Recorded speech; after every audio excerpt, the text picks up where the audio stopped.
everyone, welcome back. It is time for another wrestling review. This time we are reviewing the first TNA pay-per-view of 2024, the first TNA pay-per-view in, I don't even know how many years, at least 5, 6, 7, who knows?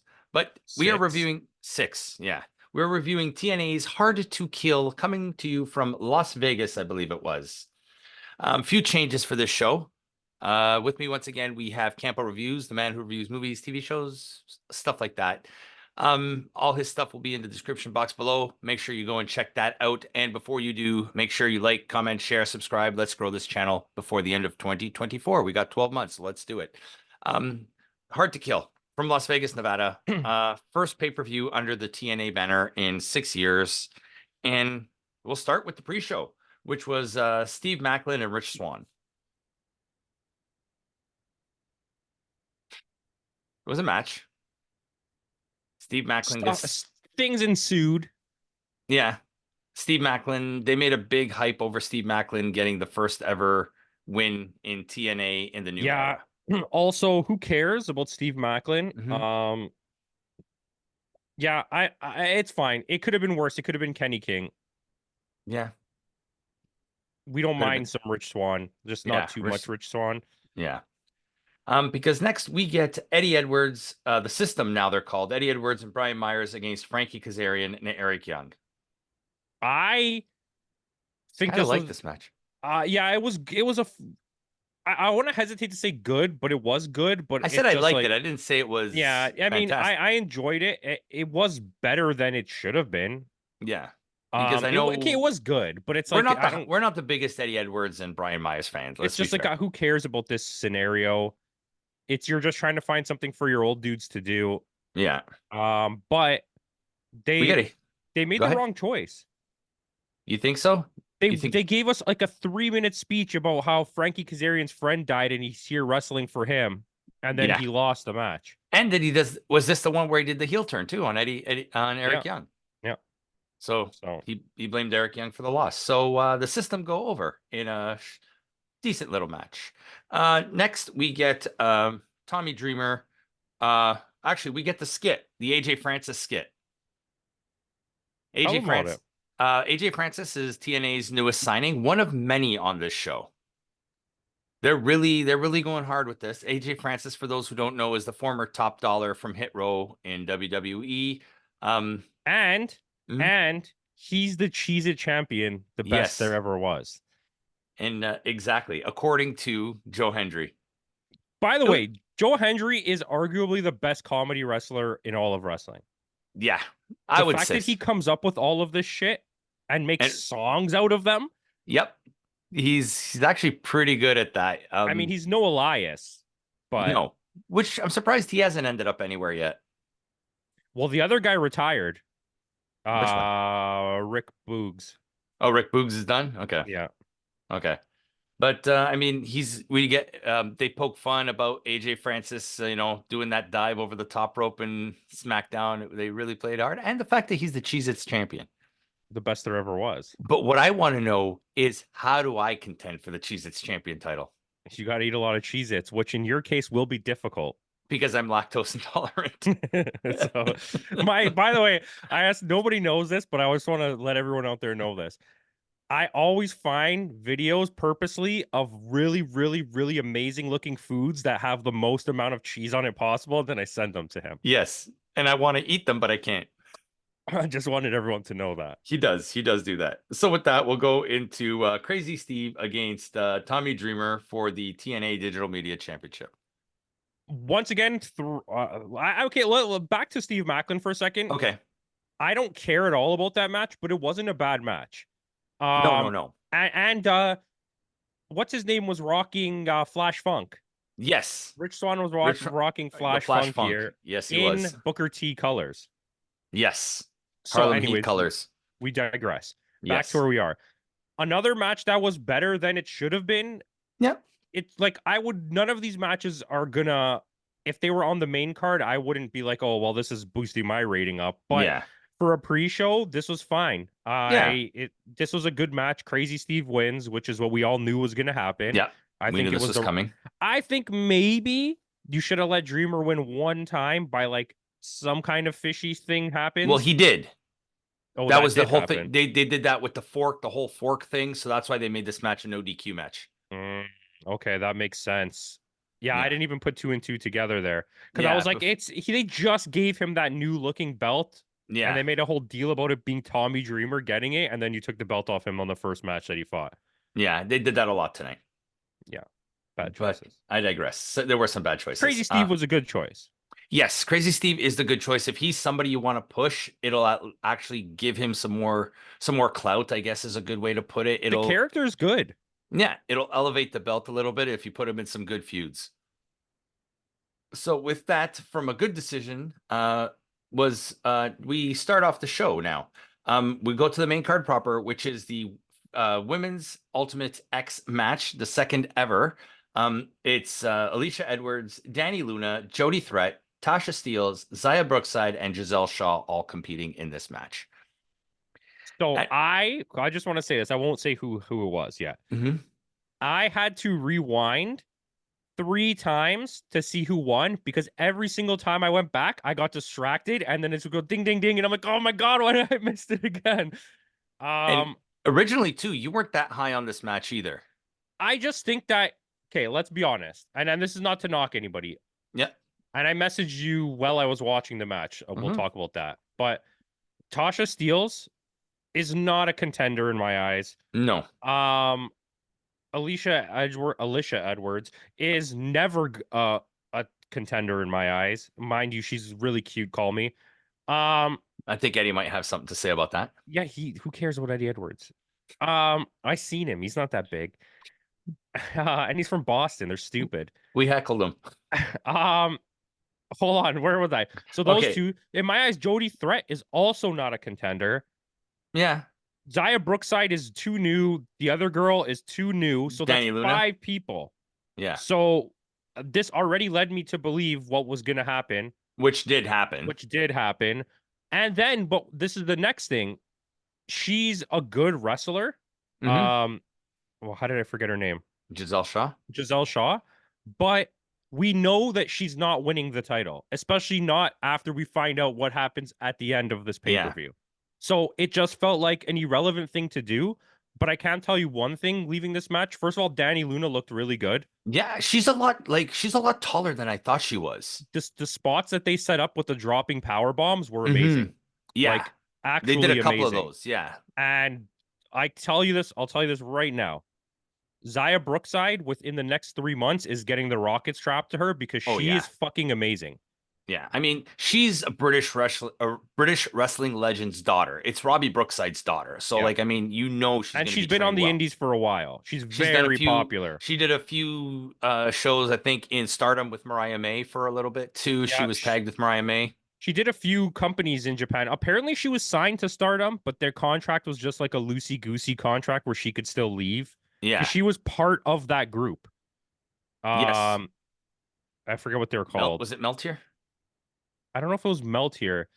It was a group with like one big wrestler. Yeah, it was like God's Eye or something like that. Odeo Tai or something like that. Yeah. And she did a lot of wrestling in England. She's done wrestling in Australia.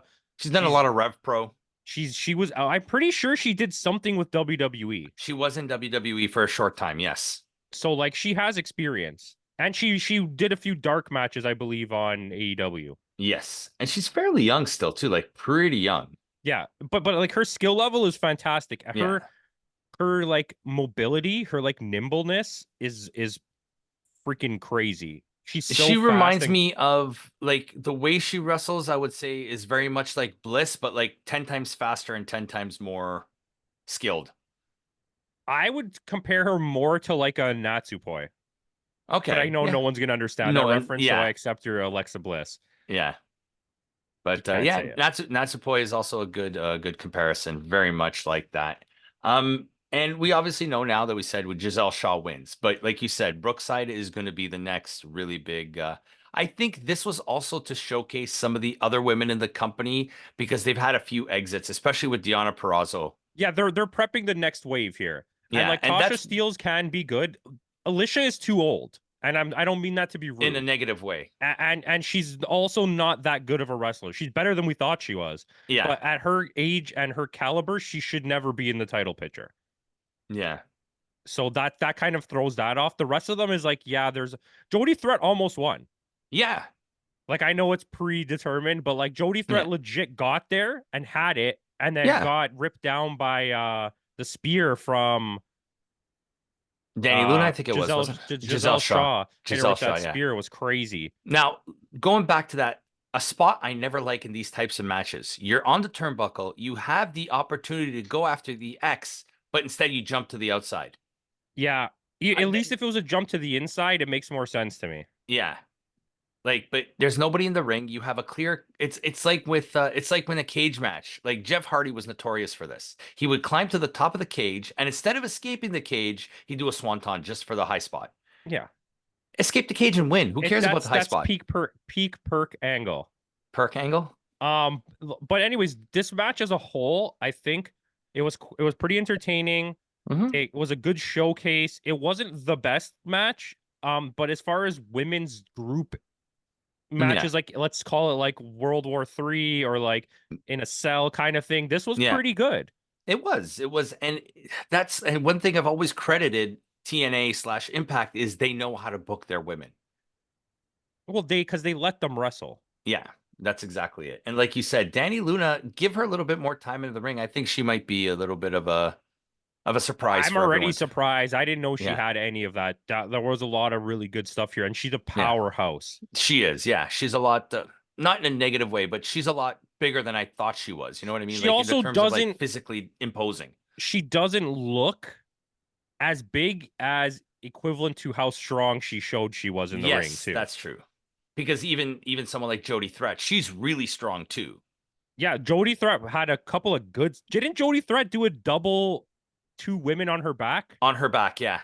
F5 type of move. Yeah. That was nice. Yeah. So it was a fun match. It was a good opener. It's something, it got me hyped for the rest of the show. So with that, Giselle Shaw wins, and she is the #1 contender for the TNA Knockouts World Championship.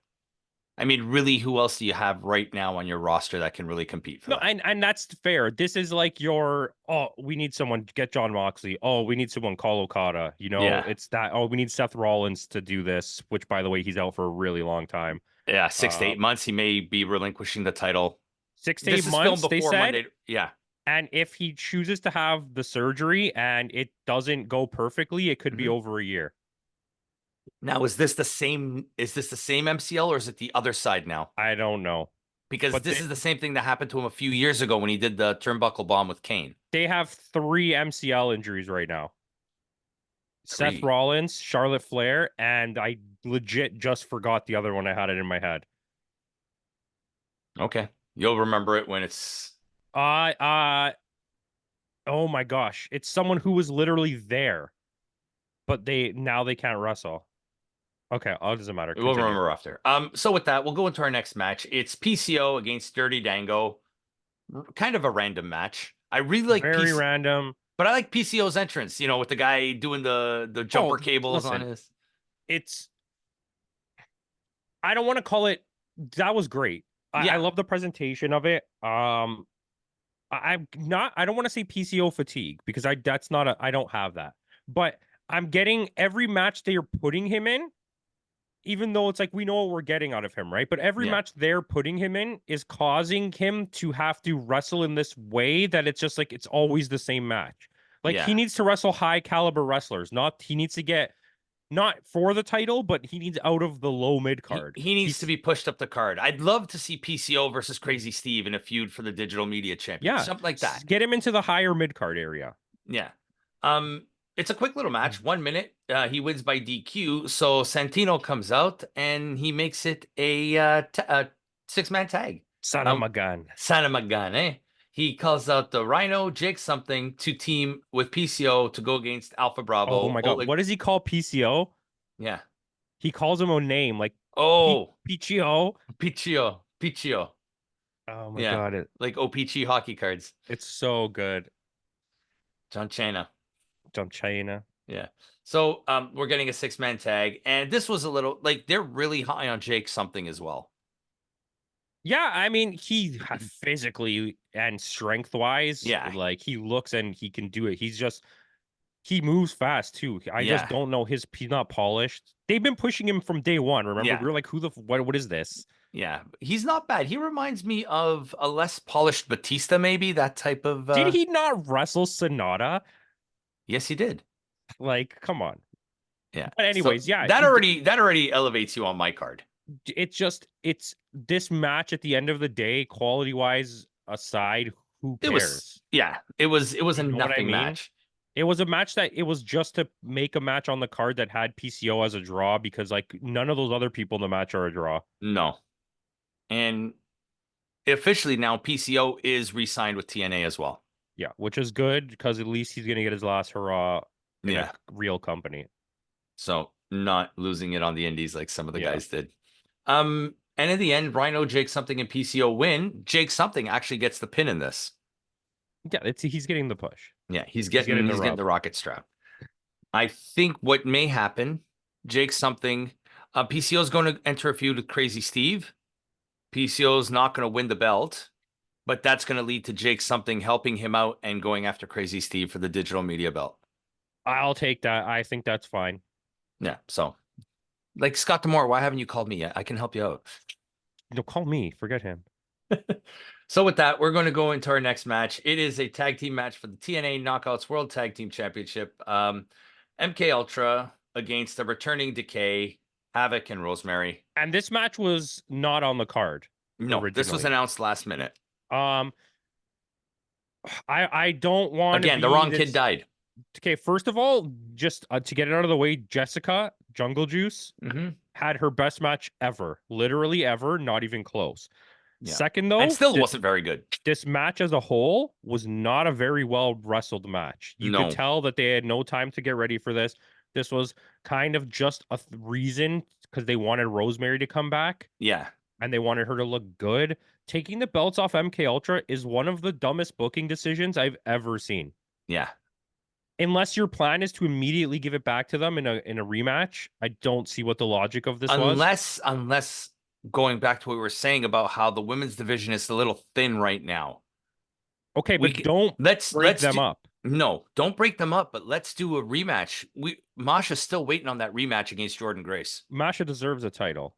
So spoilers, we spoiled the whole show. But yeah. Yeah. But why are you watching a review if you haven't watched the show yet? Yeah, that's a good point. Or if you're not gonna watch it. Yeah. But like I said, like you said, Decay goes over in this one. They gave the belt to they are really high on Jessica Havoc. Yeah. But my thought is like Masha Slamovich needs to go move into the main title picture. They can stay a team.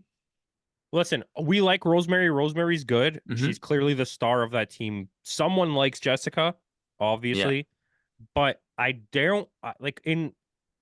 Which is weird because her husband's gone now. Yeah. In what world, in a 12-month span, did this tag team deserve to win the titles 3 times? Yeah, that's right. They had the titles, lost them to Kylan King and Taylor Wilde, then won them back, and then lost them to MK Ultra.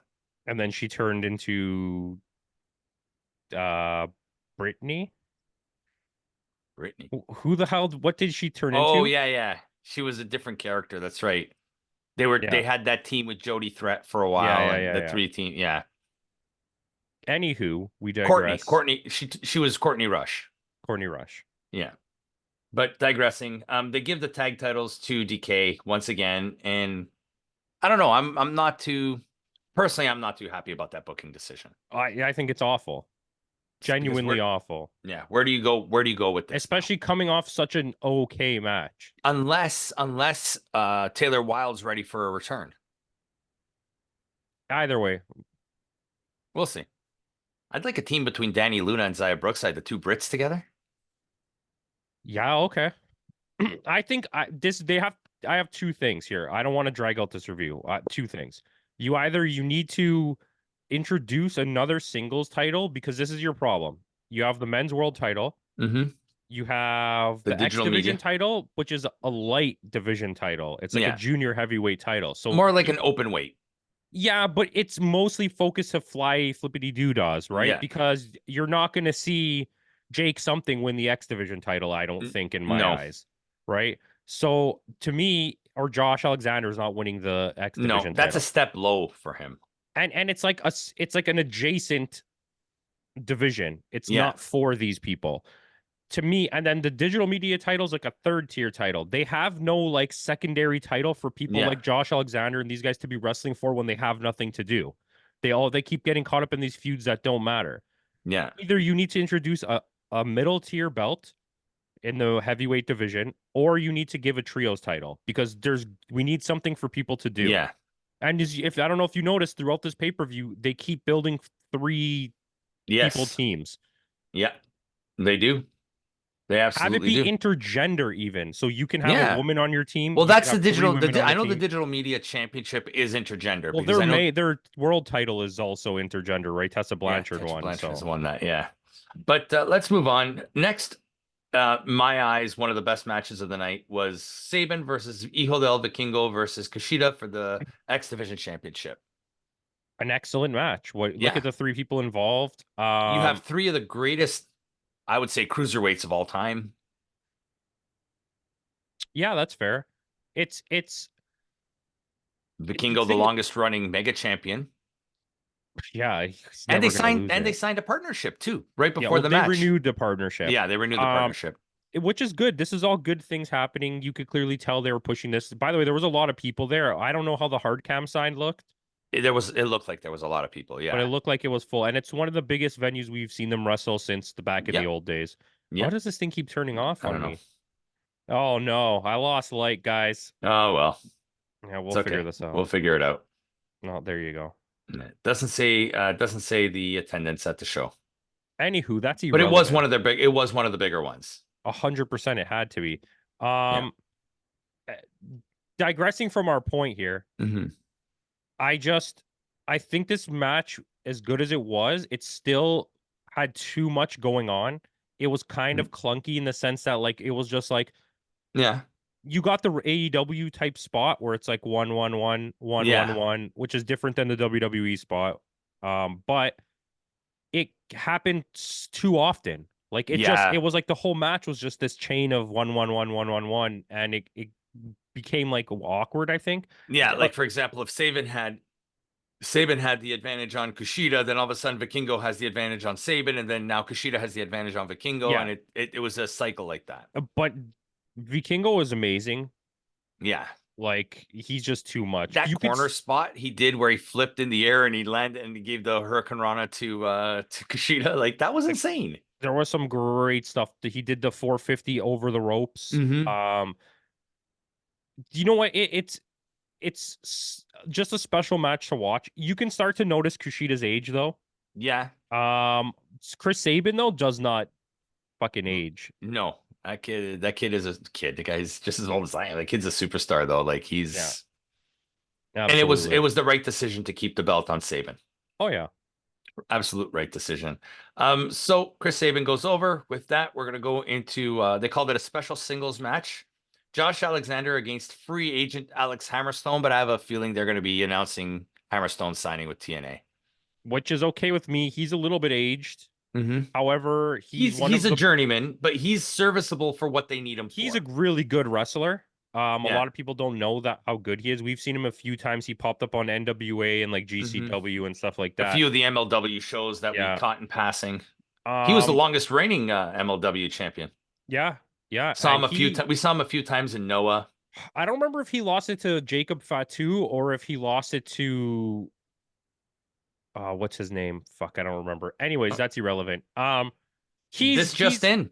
Alex Hammerstone signed with WWE. wow. WWE's trying to catch up because everyone's signing, which next week we're gonna have our good, this adds to it, but our Yeah. free agent frenzy episode. Yep. But It that just makes me announced think he's that going to be maybe fighting Braun Breaker at Vengeance Day. that makes me think that maybe they're not getting Okada. They were like desperate to do whatever they could right now because they Yeah. have a feeling that it's not happening. Anyways, that doesn't But matter. there you go. Breaking news, guys. Breaking news. The this was a really good match. Hammerstone is something of a Cardona in in what he's doing, but he's Super less popular on the popular. indies. He's Yeah. he's less popular, but Yeah. he's like the similar thing. He's just been running the indies for years and he's been great at it. The only difference is Cardona had that name behind him. That's why he's able to run the indies the way he is. Hammerstone has always been that indie guy that has been running the Yeah, indies. that's fair, man. And this match was really good. Yeah. I It was wish a it was great four or showcase something. for Josh as well to keep Hammerstone him. showed some power. Yeah. Like the fact that a guy as big as Josh Alexander and he was like tossing him around the way he was. Oh yeah, he was tossing him like a rag doll at a few points. But he's a big dude. He's 250 pounds. He's not a little guy. Yeah, but he's also not like a giant either, right? No. He's just like a really big dude. Yeah. Um, yeah, good match, good match. And Josh goes over as it should. With that, we go into our next match, which is a four-way tag team match for the TNA World Tag Team Champions. ABC defending against the Rascals, the Grizzled Young Veterans, who are actually another new signing for TNA. Shouldn't have been in this match. They're not bad. I just don't see why they were here. For those who don't know, these are the guys that were teaming with what's his name in NXT there. They were part of the Dyad Schism. The Eric cult Young? guy. No, the cult guy. Joe Gacy. Oh yeah, Joe Gacy. Yeah.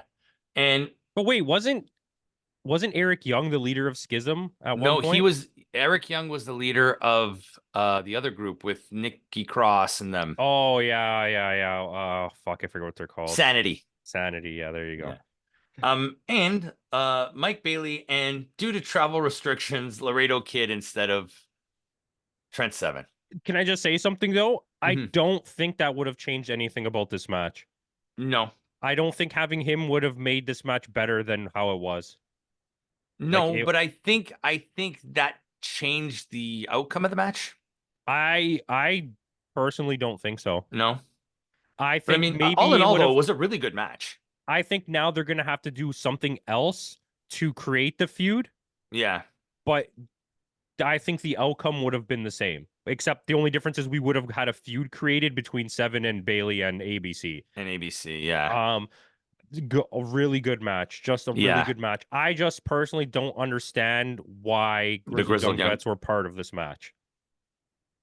It would have been better off to throw in subculture in there. You could have just not had it and had a three-way. Yeah. Not that they're bad. They were well, I mean, very I good. think subculture would have worked in this match because of the fact that they've beaten ABC. Yeah. And things aside, it's just they just got signed, they had no build-up, and they're in a championship match on a pay-per-view. Yeah. Yeah. Still a good match, though. Really good match.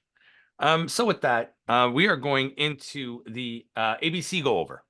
So they retained. So you don't think Bailey and Seven would have won this match? No, but I think it would have created a feud planned up for the next pay-per-view. Okay, fair enough. Fair enough. So we'll go into our next match, co-main event, knockout championship match. This is Jordan Grace with her collar shot. She won that battle royal. Hold on, timeout. I just want to say something else. In the video package for the tag team thing, you can see us in the background. All right. Yes, you can. You can. We are there. We are there. We are there. Continue. Jordan Grace against Trinity for the Knockouts Tag Team Championship match. The best match that Trinity has wrestled ever in her career. But is it Jordan Grace that made her look that good? It could be. It could not be. It could just be it's her last hurrah and she knew that and she wanted to do it because we knew Jordan Grace was winning here. Yes. Who better than to go into new era of TNA than Which Jordan is why Grace I don't think Giselle's gonna win because you just changed champions. There's no way you're using Jordan Grace as a transitional champion. It makes no sense. But you can hold the X as long as you want. Yeah. I have a feeling I have a feeling Giselle won't cash it in until like say something like Bound for Glory or Slammiversary or something. And then I can believe it. Yeah. Build up to it. And don't let it become like what's happening with Damian Priest and the Money in the Bank. You know what? She's such a consistent worker. I wouldn't be upset if she won. No, I wouldn't be upset either. Like, I think Giselle deserves it for all the effort and everything that she's put into it. Like, there's people that have been champion that have been far less deserving than Giselle. Trinity? But, yeah, right? But, yeah, Trinity does lose the championship to Jordan Grace. She goes into the new TNA era as the champion. Trinity's last hurrah with TNA heading back. Oh, for sure. That's it. It's over. And And the photo that they took afterwards leads me to believe all three of them are going to be there. Who took Because who's in the picture? Bailey posted a photo of her, Monet, and Trinity at backstage at the TNA show. Yeah, but that's because they went to see her. Right, but that could also lead me to believe. Listen, I'm not believing I hate, anything yeah, anymore speculation. because It's we went from 100% Sasha Banks was signing in AEW mhm. to 100% she's going to WWE. There's no chance, and now she's back 100% signing in AEW. So Yeah. I'm done with that. I think she's creating her own hype. Yeah, that's good job. Yeah. Nepotism. With who? Snoop Dogg. Oh. Oh yeah, he's a Hall of Famer. I forgot. That's how she got into WWE Was Snoop Dogg. with Snoop Dogg. Yeah. For those who don't know, that's her cousin. But yeah, but I mean, Jordan Grace does go over. Trinity's probably her last hurrah. She did her 1 year contract with them, and I think I wouldn't be Fine. surprised. Yeah. Yeah, I'm fine with that, and I wouldn't be surprised if we see her in the Rumble this Saturday. Probably. But there is talks that Triple H is trying to create a working relationship with TNA.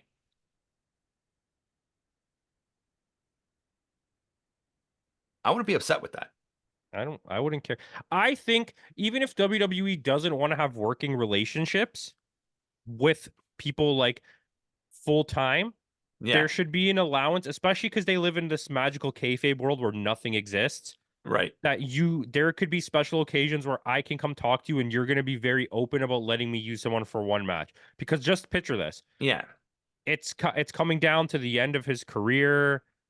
You're putting on a big pay-per-view AEW. Cody Rhodes shows up with Dustin, a tag team or yeah. something, like something like that. Or at He's winding down his Revolution right career. now for Sting's PCO last match. makes a random appearance in the Rumble. Yeah, even if you just let Cody Rhodes go show up for Sting's last match just to be in the crowd, I think they should. Yeah, There's for stuff like that, you should allow it. Just like you let Nakamura go for Keiji Muto. yeah, Like if there's a huge event like Wrestle Kingdom, let Shinsuke go to Wrestle Kingdom. yeah. Have him face Naito. Have a deal with AEW. Okay, Wrestle Kingdom, Kenny versus Okada. Not a main event, just have the match. Have the match, yeah, because Okada's done at the end of the month. And let's just say he doesn't end up signing there. These are two like begrudgingly legendary wrestlers because I'm not the biggest Okada fan, but that have never been to that could cap off their career that they got to go to WrestleMania. Yeah. Did I say Wrestle Kingdom before? You said Wrestle Kingdom, but yeah, WrestleMania, yeah. Let them go to WrestleMania and have a match. It doesn't have to be the big match. Just let them have a match on your card. Yeah. But then again, would the hardcore WWE fans that go to WrestleMania, they're pretty much WWE fans. They wouldn't know much outside you're gonna pull in people from outside because you're doing that. You're gonna get bigger numbers, yeah, on TV. And number two, you're gonna get just the WWE fans who don't watch anything outside of it to see this match. Which this whole thing, man, it's too much for me. We'll get to it more next week, but like the Reddit threads blowing up that of these WWE fans freaking out that Okada's coming, and then people are like, "You haven't even seen an Okada match," and they're like, "Who cares?" It's like when Nakamura went. It's like when Nakamura signed with WWE. Like, have you watched the Nakamura match? It's like not all of them, obviously, right? Let's not generalize, but a lot of people are admitting, yeah, I have no idea who he is, but I know he's a big name. So that's what you're excited for? Well, I mean, now would actually be a good time for Okada to come in, especially if Rollins is out.